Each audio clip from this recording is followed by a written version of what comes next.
I pulled the drawer open at the 14th hour of the archive shift, when the Collegium's lower vaults had gone entirely quiet and the only sound was the slow respiration of the climate system keeping the stacks at 11 degrees. The drawer was labeled in the old notation, sector designations in black lacquer on bone-white card, a 9-character grid reference, and below it a single line in the hand of whoever had last handled the file. The hand was not mine. The hand predated my appointment by 63 years. It read, in the formal Collegium script, Survey Record, Veth Null Approach, File sealed per Charter Resolution 7, do not pull without Archivist Senior authorization. I had the authorization. I had carried it for 11 months without using it, folded in the breast pocket of my survey coat, waiting until I was certain I needed it and not merely curious. That distinction mattered to me then. I am less sure it matters now. I set the sealed case on the reading table and stood over it for a moment in the vault's cold half-light. The case was bound in the Collegium standard archival plastine, gray, scuffed at the corners, an institution's fingerprints pressed into the surface over the course of more than a century of careful non-use. Someone had handled it enough to wear the corners smooth, which meant someone had picked it up and put it back down many times without ever breaking. Seal. I could feel in the worn material a kind of institutional hesitation that I recognized because I had been living it for 11 months. Broke the seal. The Collegium of Cartographers has existed, in one institutional form or another, for longer than most of the current member species have held space flight. We have mapped 11,000 inhabited systems, 412 contested zones, 63 regions of navigational hazard, and 109 anomalous bodies with no official designation. We maintain the Master Atlas in 7 redundant forms: crystalline, quantum lattice, physical vellum, and 4 others I am not permitted to describe here. We update it continuously. We are, in the self-understanding of our institution, the neutral record keepers of the known galaxy. There is one sector we have not updated in 140 years. There is one sector where the Atlas page carries, in the lower margin, a notation in red: boundary confirmed, interior survey suspended, no further expeditions authorized. And below that, in smaller script, the line that every junior cartographer asks about in their first year and learns not to ask about again. Sector Veth Null, reclassified as Prohibited Approach Zone, Class Absolute. Reason: see Sealed Archive. I was the Sealed Archive's new custodian. My predecessor had retired to the coastal provinces without briefing me on what the file contained. That was, I had come to understand, intentional. She had left me the authorization and the key, and nothing else, because the only honest preparation for this file was no preparation at all. I had made inquiries, in the first months of my appointment, through the channels available to someone of my clearance level. I had reviewed the charter resolution itself. I had read the compact's ratification minutes from 140 years ago. I had found and read every public document connected to the designation of Veth Null, and I had come away with precisely nothing except the understanding that the seal was real and the nothing was deliberate. The junior cartographers ask about the red notation. Then they are told not to ask. Then they become senior cartographers and they stop asking, because by that point, they understand that the Collegium has made certain decisions about what is worth knowing and what is worth protecting, and they trust those decisions, and they sleep well because of that trust. I had been a junior cartographer once. I had been told not to ask. I had stopped asking, and I had slept well for 32 years. And then I had been appointed vault custodian, and my predecessor had left me the key, and the question had come back. I let it come back.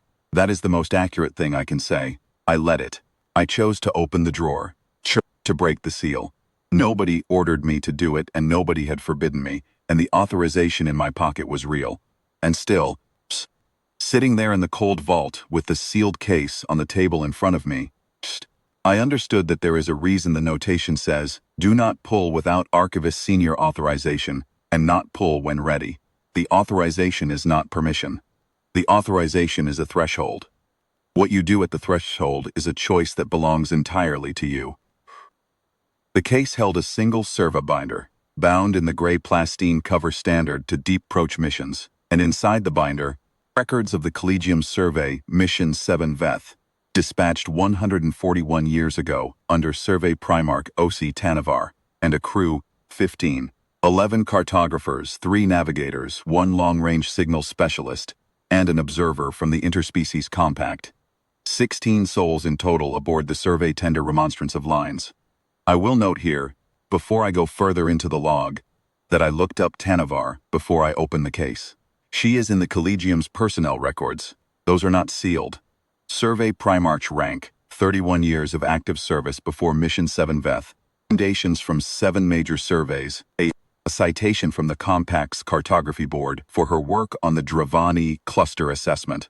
By any institutional measure, an exceptional career. The personnel record ends with Mission 7 Veth. Not with a death notation.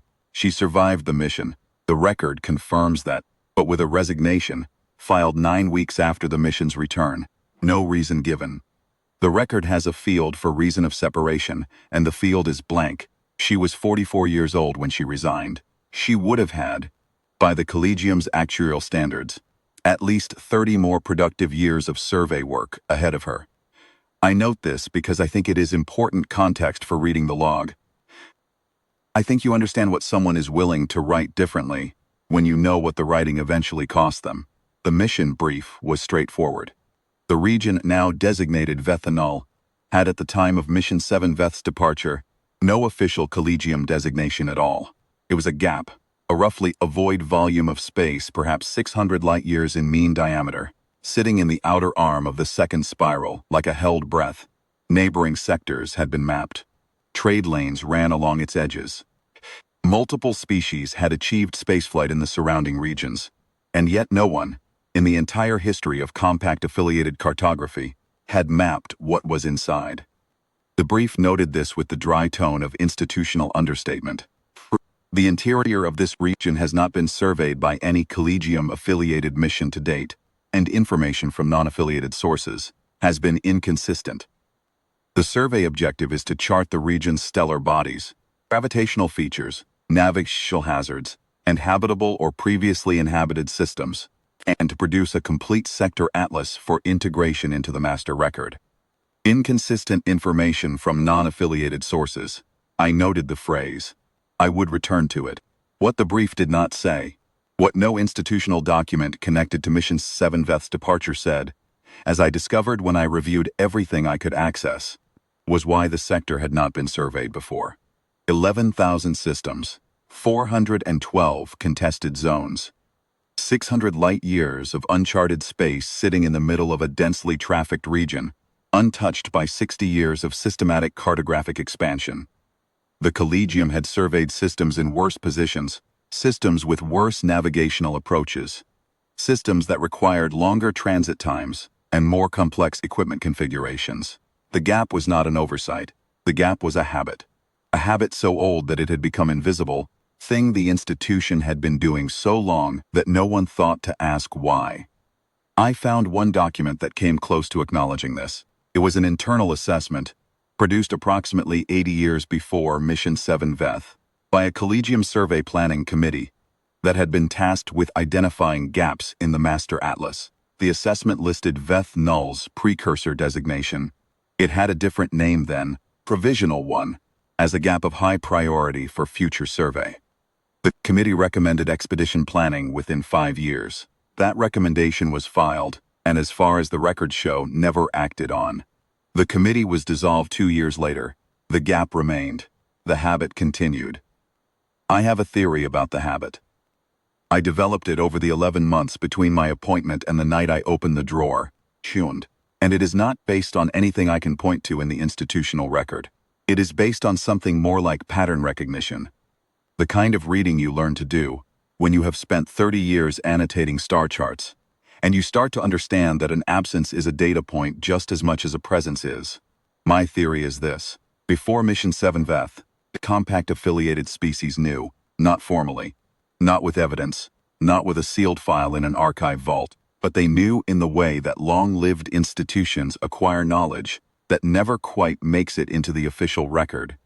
Through accumulation, through the way certain regions get quietly avoided in planning meetings, through the way certain questions stop being asked, 60 years of systematic cartographic expansion, and the gap remained a gap, and nobody pressed the issue, and the committee's recommendation was filed and forgotten.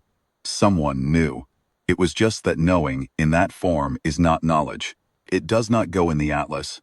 And at a certain point, an institution reaches a generation that is far enough from the original knowing that the habit has lost its source. And what remains is just the habit.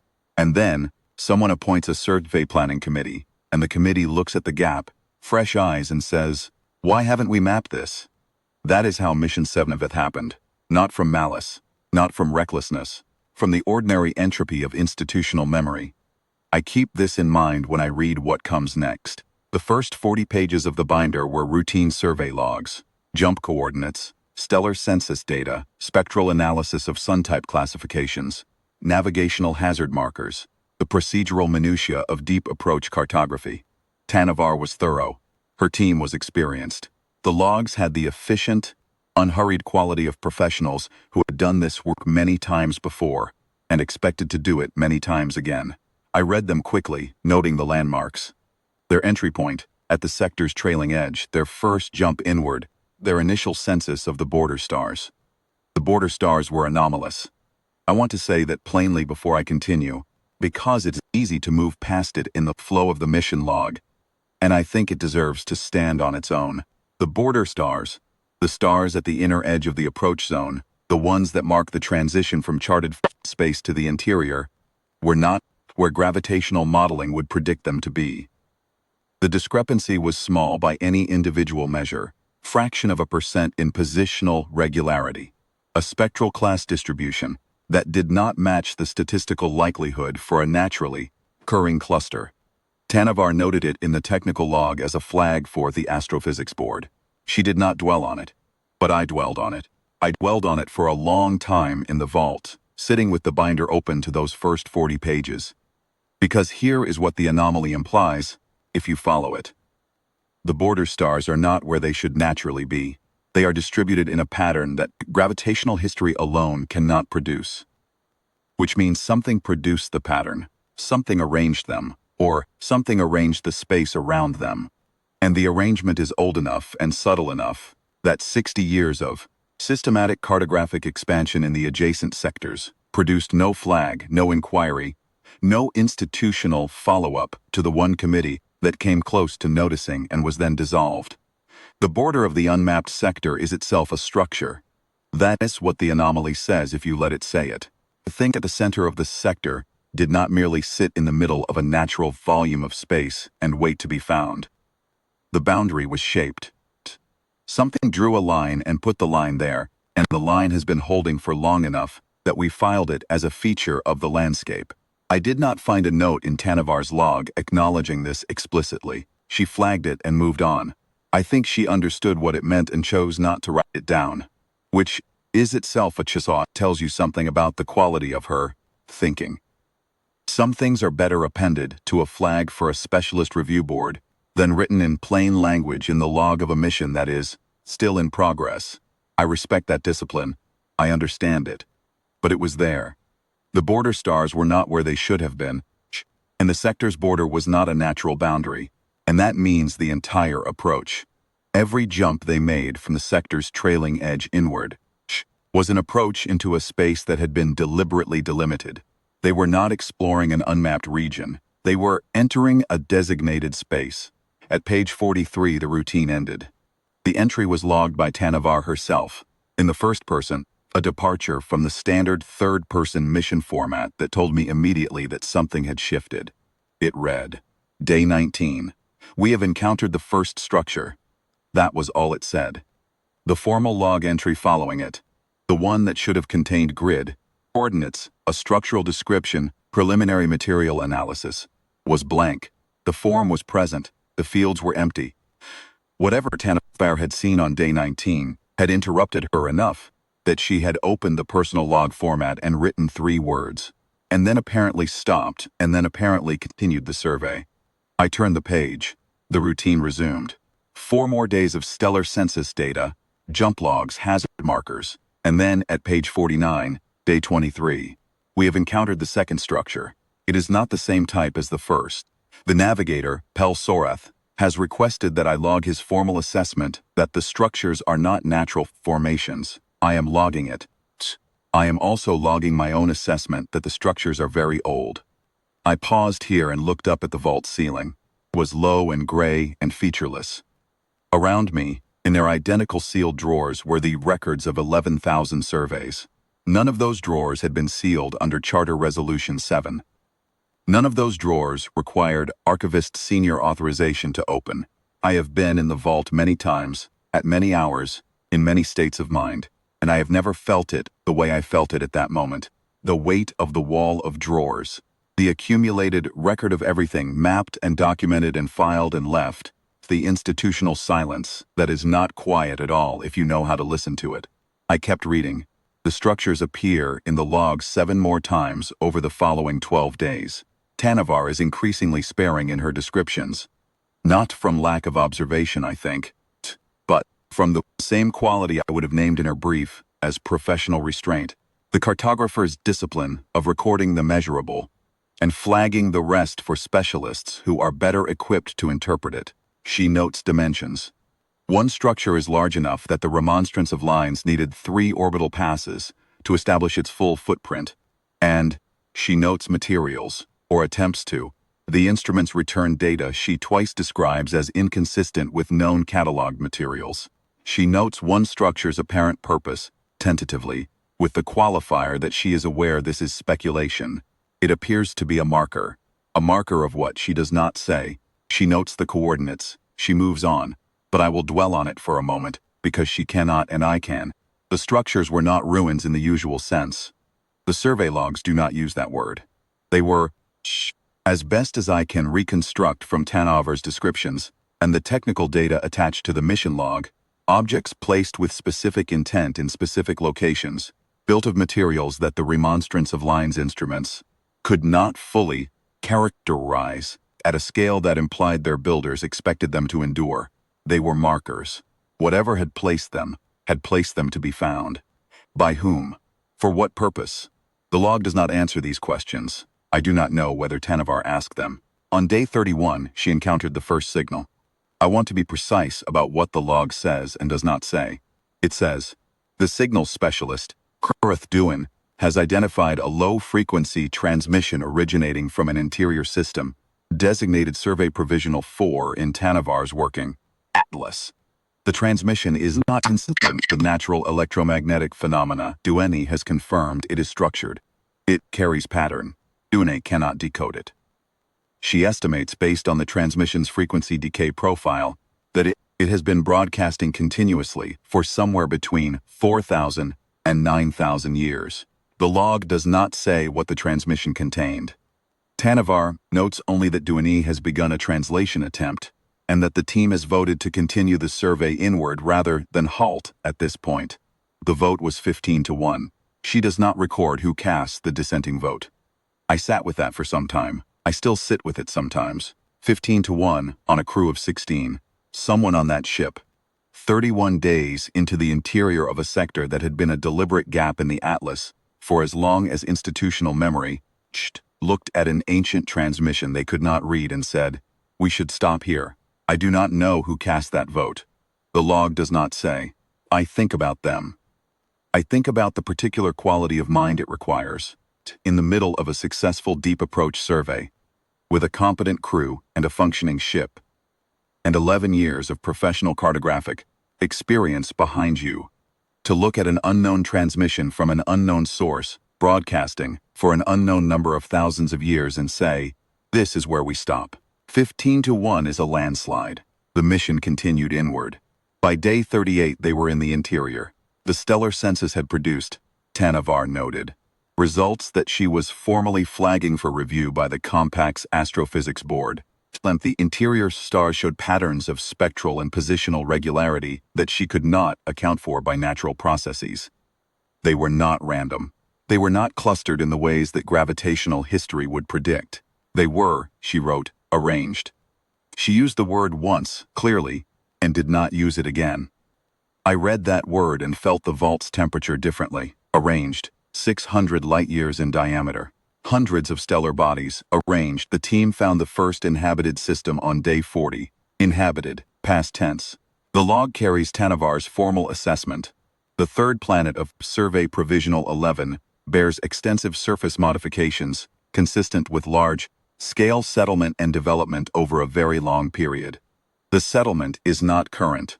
There are no active power signatures, no radio frequency emissions, no atmospheric signatures of industrial or biological activity. The modifications, she lists them: terraformed coastal plains, extensive canal networks now dry, geometric surface features of unknown function, remnant structures of an unidentified material, are very old. She cross-references the signal she found on day 31 and notes, the transmission does not originate from this system. She marks the system in her working atlas with the standard abandoned site notation and continues. They find 2 more abandoned systems over the following 8 days. Each one carries the same markers: long development period, no current activity, deep age. The structures on the third one, Survey Provisional 17, are different from the others. Tannavar spends 2 pages on them. The structures on 17 are monumental, in a way that implies the builders understood they were making something permanent. She uses a word I had to look up in the Collegium's archaic reference files: cenotaphic. Made for the memory of something, not for the use of anything living. Made so that whatever comes after will know that something was here and is no longer here, and that the absence was not accidental. I stopped at Survey Provisional 17 for a long time. I read Tannavar's 2 pages on the cenotaphic structures 3 times.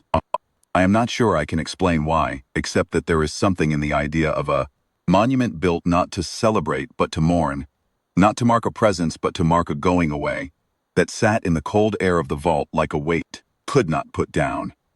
Someone had built those structures. Someone had expected to be gone by the time they were found. Someone had put the work in anyway. I have mapped extinct civilizations before. The Collegium's archive contains records of 41 species that achieved spaceflight and are no longer active. Through natural extinction, through war, through the long, slow entropy of a civilization that uses itself up and cannot replenish. I have contributed to 3 of those records personally in the early part of my career. The ruins those civilizations left behind are not like what Tannavar described on Survey Provisional 17. The ruins of species that simply stopped are passive. They are what you get when a presence that was generating something stops generating it, and what was generated slowly falls apart. They record an ending without intending to. They are not designed. The structures on 17 were designed. They were designed for finding, which means they were designed with the assumption that there would be a finder. Eventually, even if the builders could not know who or when. The builders of the cenotaphic structures on Survey Provisional 17 sat down. In whatever way species sat, in whatever moment of their species' dissolution, with whatever time remained to them, and decided to do something that would outlast them, not for use but for acknowledgement. They wanted to be found. They wanted whoever found them to know that something had been here and had gone. I kept reading because I had to keep reading. But Survey Provisional 17 stayed with me the way certain things stay with you when your work takes you, close to an absence large enough to leave a shape. On day 51, Dueni cracked the signal. The entry is one of the longest in the binder. Tannavar writes it in full, and the care in her prose tells me she understood she was writing something that would be read long after she was gone. I'll not reproduce it word for word. What it says, in summary, is this: the transmission is a warning. It was composed and broadcast, Dueni estimates, approximately 6,000 years before Mission 7 Veth arrived in the sector. Its authors are not identified by name. They identify themselves by what they are, which is the last remaining members of something Tannavar translates, provisionally, as the first crossing people. They are broadcasting on every frequency they can reach, in a pattern designed to persist, in a message that Dueni and 2 other team members spent 3 days reconstructing. The message, as best as they could render it in standard compact script, reads as follows: "We were the first to find this place. We mapped it with great care, and we were proud of what we found. A world that had not yet reached the stars, a young species, a civilization in its early configurations. and we believed we understood what that meant. We had seen young species before. We had seen civilizations in their early configurations. We knew the patterns. We believed we knew the patterns. We were wrong about the patterns. This species did not follow them. It moved through its early configurations with a speed we did not understand and an instinct for conflict we did not recognize until we had committed to a course of action we could not reverse. We had not been threatened. We want to be clear about that. We had not been threatened, and we had not been attacked, and we believed, based on every model we had ever built of young civilizations, that the worst-case outcome of our presence in their system was a period of tension, followed by eventual contact. We had done this many times before. We knew how it went. What followed is not in our models. We are not able to fully describe it, because we do not fully understand it ourselves. We are the last of us, and we are broadcasting from a ship at the edge of this sector, and we will not survive to see whether anyone hears this. What we can tell you is what we saw before we fled. They did not stop. That is the first thing we want you to understand. When the first engagement ended, badly for us, though we had more ships and better technology, and every advantage a senior species holds over a junior one, they did not stop. They did not negotiate. They did not pause to assess their losses. They did not wait to see whether we would retreat or offer terms. They came after us. In every system where we had made a presence, in every outpost, in every relay station, in every listening post we had placed across their region of space. They came after every single one. We do not know how they found them all. We placed those outposts over 400 years, and we were careful. We were meticulous. We are cartographers ourselves, in our way, and we know what it means to place a silent observation post at distance and angle and power level, designed for invisibility. We do not know how they found them. We ran. We want to be honest about that because we think the honesty matters. We are an old species and we had seen many things, and we chose to run because we understood by the end that there was no model we had ever built that accounted for what they were doing. We did not understand the shape of their pursuit. We understood only that it did not stop, that it followed us further than we believed possible, and that every time we thought we had made enough distance, we were wrong. We are running now. We do not believe we will reach our home territory before we are caught. If you are reading this, do not come here. Do not map this place. Do not establish a presence. Do not, above all, establish a presence you then attempt to withdraw, because withdrawal appears to be what they are best at following. We do not know the mechanism. We do not know how they trace it. We know only that every retreat we made was followed. There is a young world in the third orbital position around the star at the center of this sector. Young, we say, though we no longer know how young. They have been in space for longer than we initially believed, and they learn with a speed that made our modeling useless within the first years of contact. Avoid it. Avoid the whole sector. Avoid everything within 600 light years of that star if you can measure it. Draw the line and do not cross it, and do not let curiosity make you cross it. Curiosity made us cross it. We thought we were the senior species. We thought we knew what a young civilization looked like. We were wrong. We are sorry. We cannot say who we are sorry to. We are broadcasting into the dark, and we do not know if anyone is there to hear it, and we are running out of time to wait for an answer. If you hear this, whoever you are, whenever you find it, please believe it. We had no reason to lie. We had no reason to compose this message, except that we wanted someone after us to know what happened, so that what happened to us would not happen to you too. Draw the line. Do not cross it. We are sorry. Tannavar's log entry following the translation is 3 sentences long. She writes, Duane has completed the translation to the best of her ability. The full reconstruction is attached to this entry as a separate document. We are going to keep going. I set the binder down. I am not a dramatic person by nature. My work is measurement and notation. The Collegium selects for temperament as much as for skill, and the temperament it selects for is equanimity. The ability to encounter a feature of the universe that does not match one's expectations. Note it precisely and continue. I have mapped dying stars. I have documented the remains of extinct civilizations. I have stood in the ruins of things that were once great and noted their dimensions and moved on. That is what the work requires. That is what I trained myself to do. I sat in the vault for 6 minutes and 20 seconds. I know the duration precisely because the vault's environmental system logs ambient sound levels, and I reviewed the log afterward. 6 minutes and 20 seconds of silence. In a room that is designed for silence, a cartographer who has spent 30 years training herself to keep moving, sitting still. Then I kept reading. The survey continued for 19 more days after the translation. I want to say that slowly, because I think it is the most important fact in the entire binder, and the most human fact. Human in the sense that I mean when I use the word to describe something my own species does, the thing we do when we know we should stop and we keep going anyway. 19 more days. Tannavar had read the warning of the last survivors of a species that had crossed into that sector, been systematically hunted to extinction, and spent their final hours broadcasting a plea into 6,000 years of darkness. And she voted with 15 others to continue. I do not say this as a condemnation. I have been trying for 11 months to understand it, and I think I do.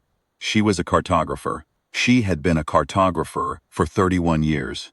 She was standing at the edge of the most significant discovery in the history of the Collegium's 500-year institutional life. An uncharted sector that turned out to contain arranged stars, ancient structures, multiple extinct civilizations, a 6,000-year-old warning, and whatever was at the center of it. And the gap between knowing she should stop and being able to stop was exactly the gap that had kept the sector unmapped for 60 years of systematic expansion. The habit of going further, pull of the thing at the center. She kept going. They all kept going. 15 to 1, and the one did not try to stop them. And 19 days later they had the most complete interior survey of Veth Null that exists or is likely ever to exist. I'll spend a moment on what that cost her, because I think the cost belongs in the record. Tannavar resigned 9 weeks after the mission's return. The personnel file offers no reason. The Collegium's procedures for receiving a major survey mission include a debrief period. Standard practice after any deep approach mission is a structured review conducted by senior staff, during which the survey team walks the Collegium's leadership through the findings and the recommendations. I found the debrief schedule in the administrative records. Tannavar attended 3 sessions. Her crew attended the same 3. At the end of the session, on the day that Charter Resolution 7 was ratified and the file was sealed, she submitted her resignation. 31 years of service. Commendations from 7 major surveys. A citation from the Compact's Cartography Board. A career built on going further, seeing more, bringing back the record of what was out there. And then, the sealed file, the redrawn boundary, the atlas page with the red notation in the lower margin, and a blank field where the reason for separation should be. I think she went in understanding that what she was doing was irrevocable. That you cannot unmap a thing you have mapped, cannot unsee what you have seen, cannot return from the interior of Veth Null the same person who entered it. I think the knowing did not make the going in a mistake. I think she went in because she was the kind of cartographer who had to, and resigned because she was the kind of person who knew that the work she had done required her to stop doing work of that kind. She had mapped the one thing that should not be mapped. She had delivered the atlas and the recommendation and the sealed file, and she was finished. She drew the map. She recommended the erasure. She was correct on both counts, and then she left. She kept going. They all kept going. And 19 days later, they had the most complete interior survey of Veth Null that exists or is likely ever to exist. Over those 19 days, the survey produced an atlas. Tannavar documented 83 stellar bodies, 14 with planets in habitable ranges, 7 with evidence of past habitation of varying ages, 3 with active surface signatures she could not immediately categorize, and 1, the third orbital position around the central star, which Tannavar designated Survey Provisional 44, that she circled in her working atlas, in red and labeled, simply occupied. The entry for occupied is 11 pages long. Most of it is technical: atmospheric composition, phase temperature ranges, spectral analysis of the single dominant light source, magnetic field readings, orbital mechanics, the full survey census, that the remonstrance of lines carried out in the 21 hours it spent in the system before departing. Tannavar was thorough to the end. She recorded everything with the same precise, unhurried professionalism she had brought to the border stars on day one. A career's worth of equanimity, applied to the most extraordinary object her instruments had ever pointed at. There is one passage in the middle of the 11 pages that is not technical. It is written in the same first-person register she used for the important entries, and it is addressed, I realized as I read it, not to the Collegium, not to the Compact, not to any institutional reader. It is written to whoever after her opened the sealed case and read what she was leaving behind. To me, in other words. To whoever came next, she wrote, I want to describe what I saw so that whoever reads this sees it too.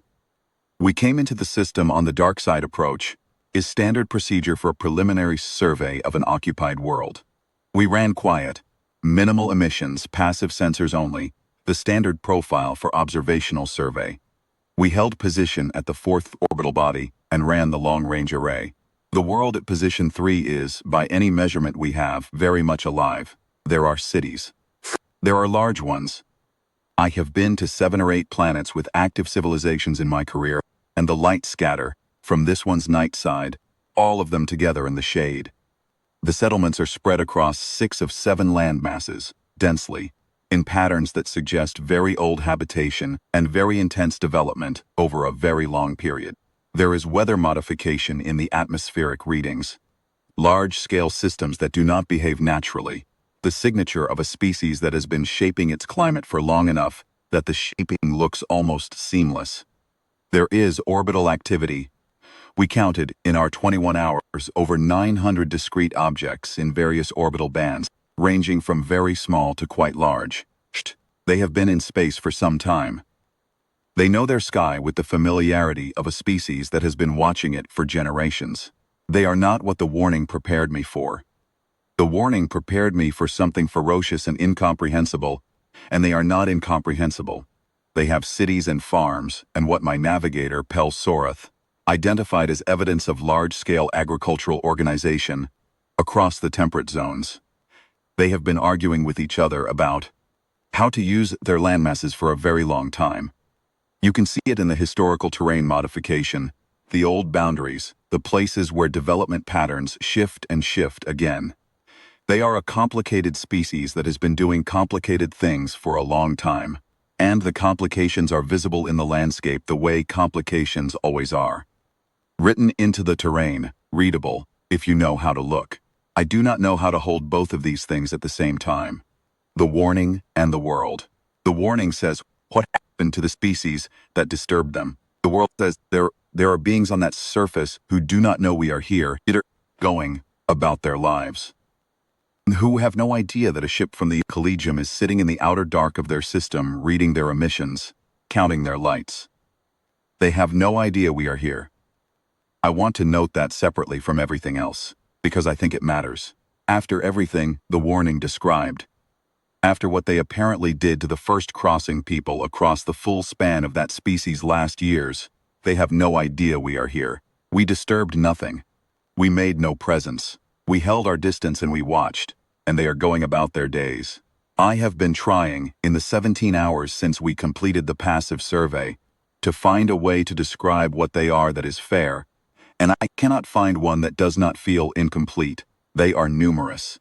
They are organized in ways that are sometimes very ordered and sometimes very chaotic, and the combination of those two things is itself unusual. Most civilizations we survey resolve toward one or the other over time. This one seems to carry both simultaneously, as if the argument between order and chaos is for them permanent condition rather than a problem to be solved. I find that interesting. I find it interesting in the way I find most things interesting, is to say, I want to understand it, and I understand that I never will, and that is the familiar shape of the work. Pel Sorath said something to me yesterday that I have been thinking about ever since. He said, they look like us. He meant it as an observation, comfort. He meant that from the outside, looking at the light scatter, and the orbital traffic, and the weather patterns, and the crop geometry of temperate zones, they look like any other civilization in any other system. Growing, complicated, flawed, alive. He meant that nothing about the view from the outer dark of their system would tell you what the warning says they did. I do not know what to do with that.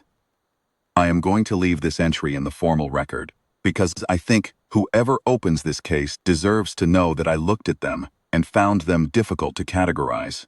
I also think they deserve to know that I am leaving this system without making contact, without being detected, and without any intention of returning. Not because the warning frightened me, though it did. Because of something else. Something I noticed in the 21st hour of the passive survey, the hour before we departed. Several of their larger orbital objects, the ones in the higher bands, the ones that by their profile and their trajectory behavior I would characterize as patrol vessels, were not watching their planet. They were watching outward. They were watching the dark. They did not find us. We were careful, and they did not find us. But they were looking. I want to record that they were looking. That is all I want to say about that. After those 11 pages, the survey log resumed its technical register and did not depart from it again. Tannavar documented the remaining systems in the sector's outer ring, completed the working atlas, and logged the final coordinates of the remonstrance of Line's departure point, the moment the tender crossed back out of the sector and into charted space. The final mission log entry is dated and initialed in Tannavar's hand. It says, Survey Mission 7 Veth completed. Atlas attached. Recommend formal classification of Sector Veth Null as prohibited approach zone. Class Absolute, effective immediately, with no scheduled review date. Recommend reclassification of all adjacent border sectors to restricted approach. Standing advisory against transit within 3 jump margas of Veth Null's boundary. Recommend sealed archive status for all mission records. Recommend no further surveys, no contact missions, no relay stations, no marker buoys, no signals traffic of any kind in or near the sector. Recommend the boundary line be drawn at the furthest point our survey reached, and then moved 100 light-years outward from that point. We should not have gone as far as we did. The compact accepted all recommendations. The Collegium redrew the boundary line.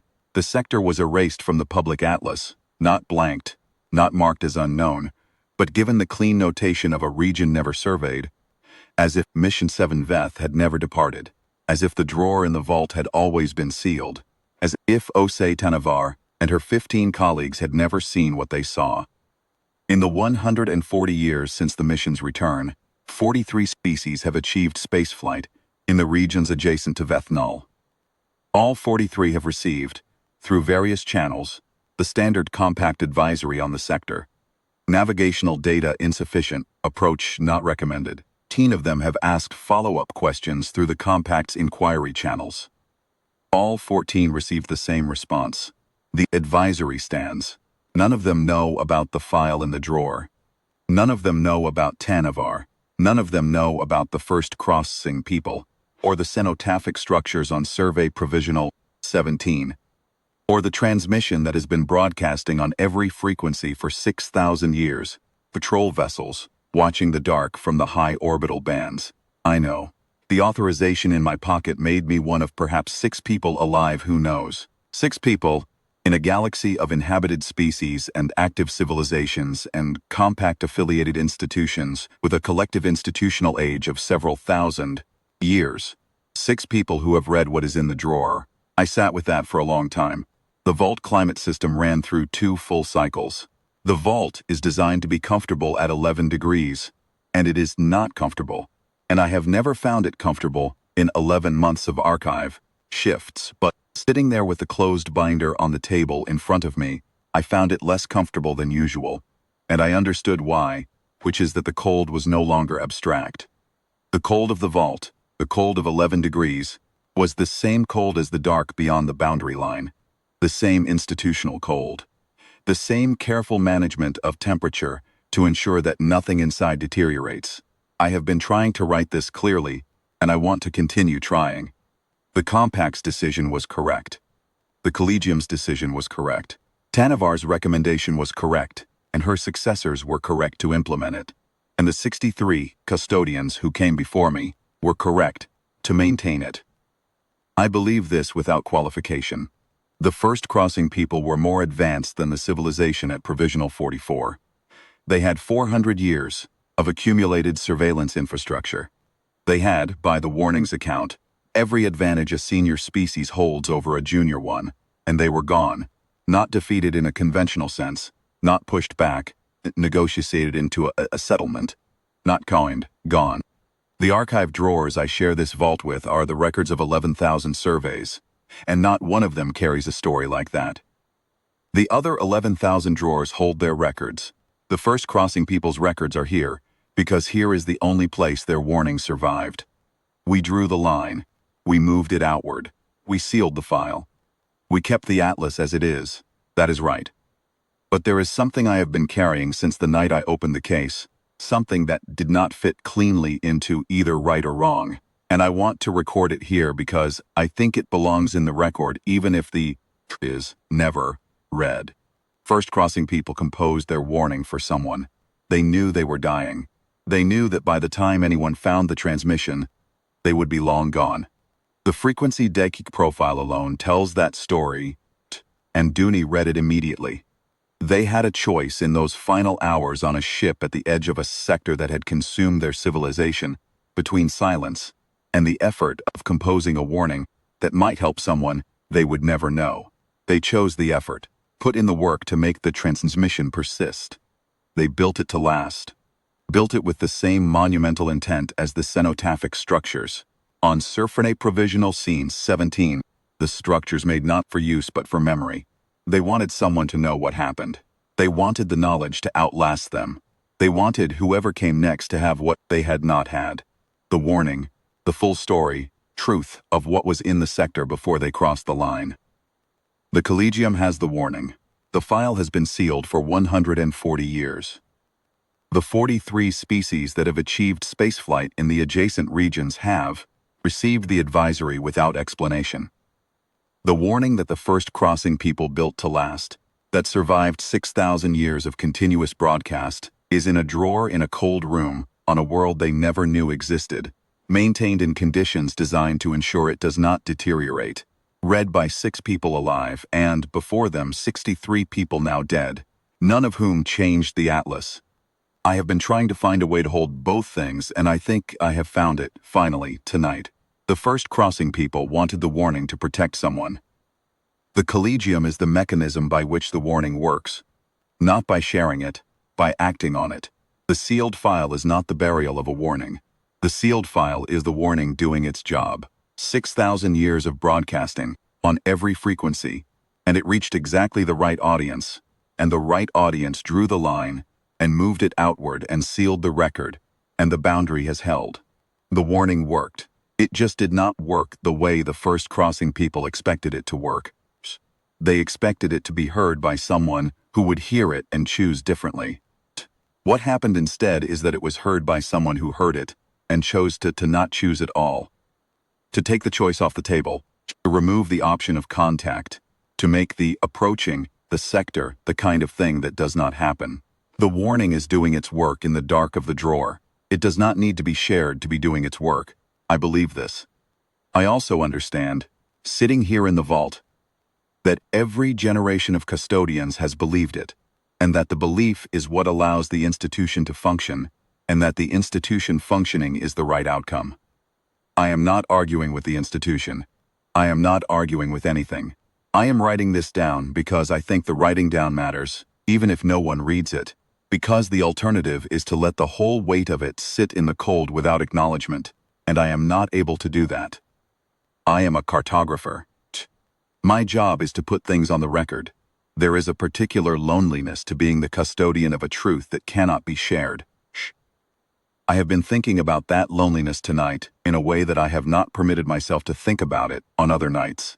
63 custodians before me carried the same key and opened the same drawer or chose not to, and in either case carried the weight of knowing that the drawer existed, that the authorization in their pocket was real, that the choice to open or not to open belonged entirely to them. I wonder how many of them opened it immediately. I wonder how many waited 11 months. I wonder whether any of them found, as I did, that the 11 months of waiting were their own kind of preparation, that the restraint of the waiting built something in them that made the reading possible to survive intact. I will never know. There is no custodian's log for this. There are only the shift logs. and the shift logs do not carry what the custodians felt, only what they did and when. What I felt is what I am writing now. I am writing it because Tannavar wrote her 11 pages even when she was not sure she should include them. And she was right to include them. And I am going to follow her example. This is my record. There is one more thing. In Tannavar's working atlas, the one she produced over 71 days inside the sector, the one that the most complete interior map of Ethnol in existence, and is likely to remain so forever. There is a page that is different from all the others. Every other page is standard Collegium format. Grid lines, designation markers, stellar census data, hazard notations, coordinate system in the top right corner. Professional. Consistent. The work of someone who had done this for 31 years. The last page is not standard format. It is a full-page rendering, hand-drafted, of the sector from the outside, the view you would have looking in, seeing the boundary of charted space and the unmarked volume beyond it. Tannavar drew it by hand, rather than running it through the Atlas generation. Tools. She drew it the old way, the way the Collegium's founders drew their first charts, by hand with a stylus, for there were tools that could do it faster and better. The image is not as precise as the rest of the Atlas. It is not trying to be precise. It is trying to show what it looked like to stand at the boundary and see the dark beyond it, and it succeeds. In the lower right corner, the space where the cartographer's signature goes, she signed her name, O.C. Tannavar, Survey-Primarch, Mission 7 Veth, and below her name, in the space reserved for the chart's official title, the space where a proper Atlas entry would carry grid references and designation codes, and all the notational machinery of the Collegium's formal record-keeping, she wrote 4 words. Not the coordinates, not the designation, not the technical notation of what the sector contained, and where its boundaries fell, not the recommendation language she had used in the mission log, not a warning, not a verdict, not a record. 4 words. I copied them into this shift log before I closed the Atlas. I want them somewhere outside the sealed case. They deserve to be somewhere outside the sealed case. She wrote, "Here is where we stopped." That is the most honest thing in the entire binder. That is the most honest thing I have read in 11 years as a working cartographer. Not here is where they stopped us. Not here is where we were turned back. Not here is where the sector ends, and the surveyed galaxy ends, and the unknown begins. Not a passive construction, not an evasion, not the careful institutional language of a recommendation filed under Charter Resolution 7. We stopped. We looked at what we found. We understood what we found. And we chose to stop. I am going to return the binder to its case, the case to its drawer, and the drawer to the wall of identical drawers that together constitute the sealed wing of the vault. I'm going to lock the wing and take the key and walk out of the archive and into the upper collegium, where the public records are maintained and the junior surveyors are learning their work, and the master atlas covers 11,000 systems and one deliberate, careful, irrevocable blank. I will walk past the junior surveyors. Some of them will be working late, as they often are. They will be doing the fundamental work of cartography, taking the universe's dimensions, writing them down, adding them to the record. They will ask, in their first year, about the red notation in the lower margin of the atlas page for the sector where nothing is marked, and they will be told not to ask, and they will stop asking, and eventually they will become senior cartographers who understand that the Collegium has made certain decisions and trust those decisions and sleep well because of that trust. They will not know about the drawer. They will not know about Tannavar, first crossing people, or the patrol vessels watching the dark. They will map other sectors, add other records. Tribute to the 11,000, the atlas will grow.